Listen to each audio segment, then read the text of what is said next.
Anda sampai jam 8 malam nanti. Sahabat Sonora, yang pasti sebentar lagi ini kan kita Ramadan nih ya, sekitar beberapa hari lagi. Nah, ngomongin Ramadan saya jadi ingat dulu ya, kalau Ramadan tahun lalu itu saya itu nyobain sahur minuman yang mengandung ion. Ternyata nggak gampang haus loh gitu ya. Apalagi cuaca di luar itu panas, terus juga sebagai ya kerjaan saya sebagai penyiar gitu ya, bayangin aja kalau pas lagi siaran jamnya panjang, biasanya itu terasa itu dehidrasinya. Tapi hari-hari itu siaran saya dari pagi sampai siang itu badan itu masih segar, nggak lemas. Gitu. Nah, mulai ngerasain haus jam 3 ke atas, padahal biasanya tengah hari itu udah lemas gitu. Nah, ini cuma saya penasaran nih, kenapa bisa gitu ya? Nah, saat ini saya tidak sendiri. Kenapa? Karena saya sudah bersama dua orang tamu saya yang pas banget nih untuk menjelaskan hal ini. Dan jangan kemana-mana. 1 jam ke depan kita akan bahas ion saat sahur jaga cairan tubuh. Tapi yang pasti saya mau sapa dulu tamu saya untuk sore hari ini. Sudah ada bersama saya ada Dr. Fitri Nur Malini SSPGK dari Rumah Sakit Grand Med. Halo, selamat sore. Selamat sore, Mas Selamat Mario. sore. Lembut sekali suaranya ya Dokter Fitri ini. Terus juga sudah ada bersama saya ada Mas Andreas Kristianto Wibisono. Panjang sekali namanya. Dari Pemariswan, halo, selamat sore Mas. Halo, selamat sore juga Mas Mario. Apa kabarnya hari ini? Baiklah. Hujan-hujanan gitu? Iya tadi. Oke, tapi yang pasti untuk sahabat Sonora ya, saya ingetin juga, Anda juga bisa interaksi di sini, boleh WhatsApp nanti di 0811604904. Nanti kita bakal pilihin pertanyaan-pertanyaan yang terpilih untuk dibacain dan dijawab sama Dr. Fitri Nurmal ini. Jadi jangan stay tune di sini terus. Kita masih di Sonora Sore, masih berbicara ion saat sahur, jaga cairan tubuh, masih dengan dua narasumber saya untuk sore hari ini. Masih ada Mbak Dr. Fitri Nurmalini SSPGK dari Rumah Sakit Grand ya. Masih semangat Mbak? Insya Allah semangat. Ada Mas Andreas juga ya dari Pemariswan juga. Ya. Tapi ini saya mau ke dokter dulu nih. Tapi kalau ngomongin seperti yang udah kita bahas tentang ion saat sahur ya, jaga cairan tubuh, ini seperti yang udah saya janjikan nih sahabat Sonora, kalau kita bakal bahas ion saat sahur, jaga cairan tubuh karena ini penting banget. Apalagi puasa tahun ini tuh masuknya musim kemarau. Bisa panas banget, bisa pandemi juga. Nah, ini mesti pasang strategi biar puasa itu enggak malas-malesan gitu. Lemes-lemesan dan ibadahnya juga khusyuk gitu ya. Nah, tapi kalau ngomongin puasa itu kan kadang suka lemes ya atau bawaannya ngantuk. Sebenarnya apa sih yang terjadi pada tubuh kita saat puasa? Ini mungkin Dr. Fitri bisa jawab nih. Oke, kita sharing ya tentang lagi ini kan masuk bulan penuh berkah, kemudian banyak harusnya memang kita lebih giat ibadah, lebih ekstra ibadah dibandingkan sebelumnya, tetapi aktivitas tetap harus sama. Nah, puasa ini kan apa yang terjadi sebenarnya pada saat puasa? Ada perubahan dalam tubuh kita dan apa itu? Yang pertama, pola makan kita jadi berubah. Yang awalnya cuma makan 3 kali, siang bebas makan, kemudian bebas minum. Saat ini saat puasa hanya bisa 2 kali waktunya, yaitu pada saat sahur dan saat berbuka. Walaupun sepanjang malam sebenarnya bisa dilakukan makan atau minum, tapi pastinya kita juga ada istirahat dan ibadah saat itu. Nah, perubahan itu menyebabkan ada keterbatasan ketika kita untuk memakan atau meminum cairan ataupun makanan. Selain itu tuntutannya saat puasa aktivitas tidak boleh longgar ya kan, harus sama kayak Mas Mario tetap bawa acara di Sonora, Mas Andreas juga tetap kerja gitu, saya juga tetap kerja. Nah, oleh karena itu kadang-kadang pada saat awal karena ada perubahan, biasanya kita masih kaget, apalagi sahur, bangun yang biasanya nggak bangun dini hari sebelum subuh ya, jadi bangun dini hari, kadang mepet sahurnya, tuh makannya waktu minumnya jauh lebih, kadang-kadang yang kalau nggak prepare dengan baik, makan seadanya aja, minum seadanya aja, padahal aktivitasnya cukup banyak padat. Nah, itu nggak bisa mengcover kebutuhan energi pada saat kita beraktivitas. Kadang-kadang itu yang membuat kita jadi lemes, jadi lapar, haus, ngantuk, mageran, kayak gitu. Jadi, nah kemudian pada saat buka berlebihan, terutama ya cairan yang terlalu banyak gula. Nah itu bisa mengganggu sebenarnya keseimbangan ion-ion tubuh. Itu juga setelah buka berlebihan kita menjadi malas, malah akhirnya malas ibadah, jadi tarawihnya tinggal ya. Apalagi kalau kita buka puasa di luar ya, di apalagi yang lagi tipe-tipenya itu yang makan all you can eat ya. Nah itu ketidakseimbangan itu bisa mengganggu sebenarnya fisiologi tubuh, fungsi tubuh awalnya, sehingga ya seringnya kayak lemas, kemudian ngantuk, nggak enak, nggak fit gitu. Padahal sebenarnya puasa itu harusnya memfitkan badan, tapi peribahnya harus lebih baik. Jadi ini memang bisa dibilang sahur ini penting ya dok ya. Kira-kira untuk pola makan sahur itu yang tepat itu kayak gimana sih dok?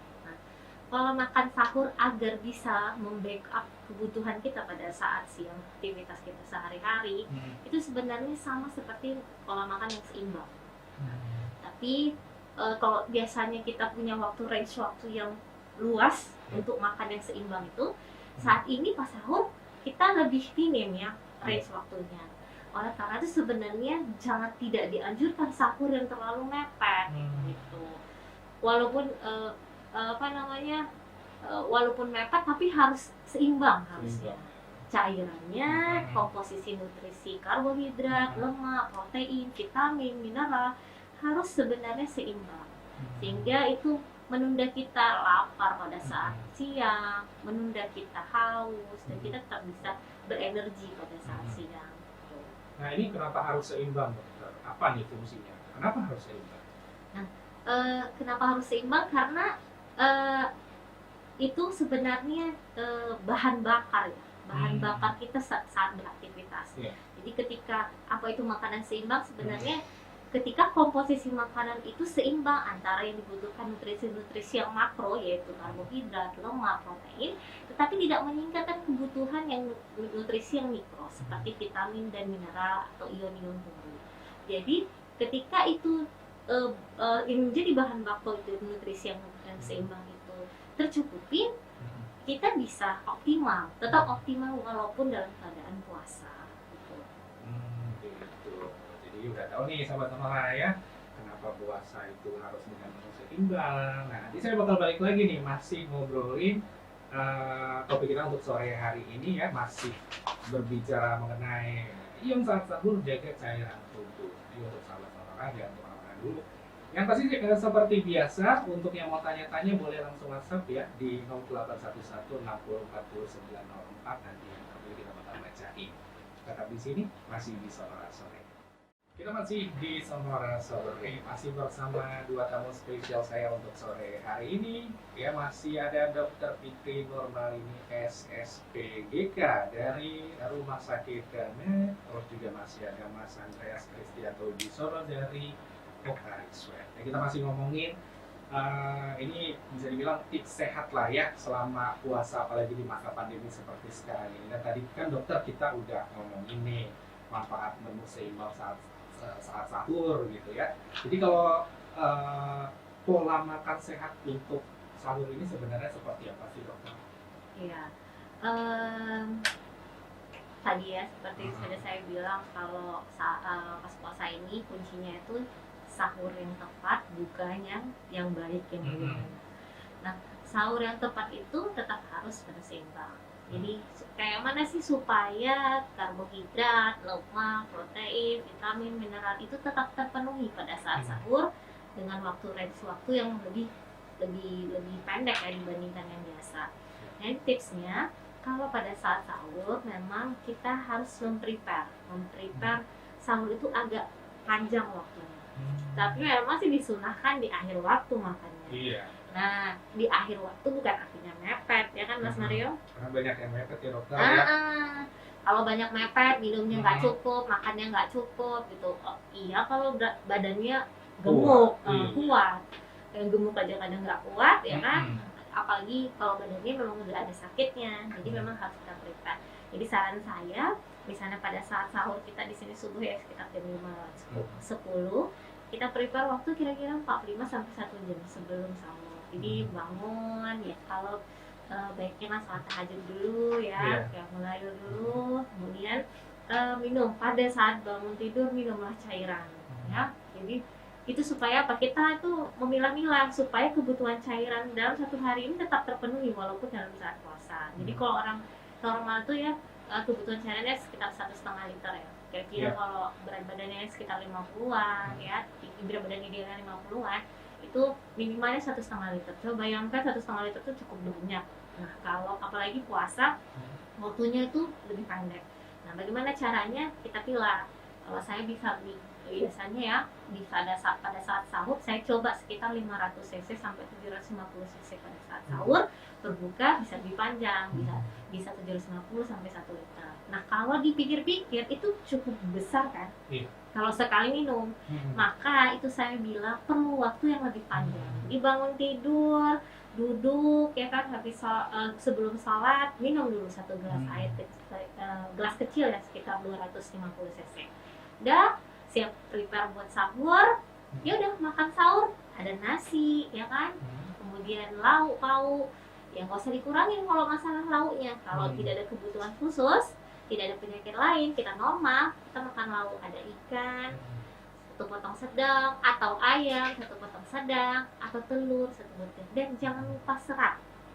Nah seratnya apa? Sayur, jangan lupa sayur. Kenapa? Sayur itulah yang mempertahankan kita supaya nggak lapar. Jadi dia lama gitu bertahan di lambung sehingga kita nggak mudah lapar.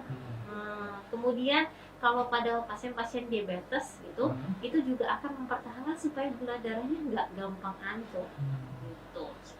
Nah setelah makan kita boleh makan buah. Nah makan buah yang mudah, karena itu sumber vitamin dan mineral ya kan. Nah pas pada saat mau mendekati imsak atau subuh, kita minum lagi 1 gelas sampai 2 gelas. Rasa saya kita jadi lebih santai ya kan, terus dan tetap terpenuhi kebutuhannya. Jadi dicicil gitu ya dokter ya, nggak sekaligus ya. Sekaligus yang ada begal benar. Banyak sekali kan, habis itu kadang-kadang ada yang tidur habis itu. Kemudian pagi-pagi kok rasanya panas ya dada saya. Nah itu gara-gara banyaknya tadi yang makanan yang ada di lambung naik dia ke kerongkongan. Sekaligus tadi ya dokter ya. Jadi kasih waktulah supaya lambung kita tuh kayak punya sign, oh dia mau mulai makan nih gitu. Kasih air dulu gitu. Kemudian makan sedikit, tambah lagi buah, kemudian air putih lagi gitu. Pokoknya ini tips nih sama orang tua Anda yang jadi kalau mungkin selama ini bangunnya suka mepet ya, gitu bangun langsung makan. Mulai sekarang kayaknya bangunnya harus sejam sebelum sahur. Iya, 45 menit lah kalau misalnya mepet-mepet banget. Oke, bermanfaat sekali. Oke, ini kalau kita ngomongin minuman tepat saat sahur ya. Jadi setiap nutrisi itu kan dokter punya perannya masing-masing ya terkait minuman. Seberapa penting sih pemilihan minuman saat sahur, dan bukannya dengan minum air biasa aja atau teh aja ini nggak cukup? Kalau saya sih biasanya kalau sahur itu nggak ada kopi, ngantuk. Itu bagus apa enggak sih dokter? Iya, sebenarnya banyak ya yang dependent sama kafein ya, kopi, karena memang dia bikin awareness ya, kita jadi nampak cerah gitu ya. Cuma ternyata efek sampingnya ada. Jadi ada efek, bukan efek samping ya, ada efek kadang-kadang hampir sebagian orang tergantung metabolik tubuhnya, tergantung genetik sebenarnya juga. Itu ada yang buat dia jadi suka pipis. Jadi menyebabkan kalau dia tipe orang seperti itu, jadi akan loss, kehilangan cairannya akan lebih banyak. Malah lebih banyak kehilangan cairan ya dokter? Dan kalau itu jadinya ya memicu meningkatkan resiko dia dehidrasi dan lemas pada saat dia berpuasa. Di sisi lain seperti kalau tadi Mas Mario bilang, ada yang sering ya minumnya teh manis gitu kan. Teh manis kalau ketemu gula ya, apalagi gulanya banyak ya, kadang-kadang satu gelas bisa 2 sampai 3 sendok ya kan, Iya. sendok makan biar katanya bikin strong, emang strong karena gulanya, tetapi pada saat yang bersamaan cairannya itu seperti keadaannya hipertonik. Nah itu berbahaya juga, apalagi untuk pasien DM atau pasien-pasien obesitas yang punya resiko diabetes mellitus. Nah itu juga akan memicu keadaan hipertonik seperti itu. Cairan hipertonik seperti itu akan memicu dia gampang dehidrasi karena ditariknya cairannya ke dalam usus. Nah, cairan di dalam selnya ditariknya ke usus sehingga gampang dehidrasi, gampang haus, gampang lemes gitu. Oke, ini satu tips juga nih untuk Anda kalau mungkin selama ini sukanya minumnya kopi atau yang manis-manis, itu ternyata nggak kurang bagus ya dokter ya. Gitu. Oke, nanti kita balik lagi. Tentunya masih di sini, masih di Sonora Sore, kita masih ngobrolin tips sehat selama puasa, apalagi di masa pandemi seperti sekarang ini, dan masih bersama Dr. Fitri Nurmalini SSPD, karena juga masih ada Mas Andre Kristianto di sana. Nanti Mas Andre kita ngobrol ya Mas Andre ya. Oke. Jangan kemana-mana sahabat-sahabat, saya masih balik lagi nanti tetap di sini.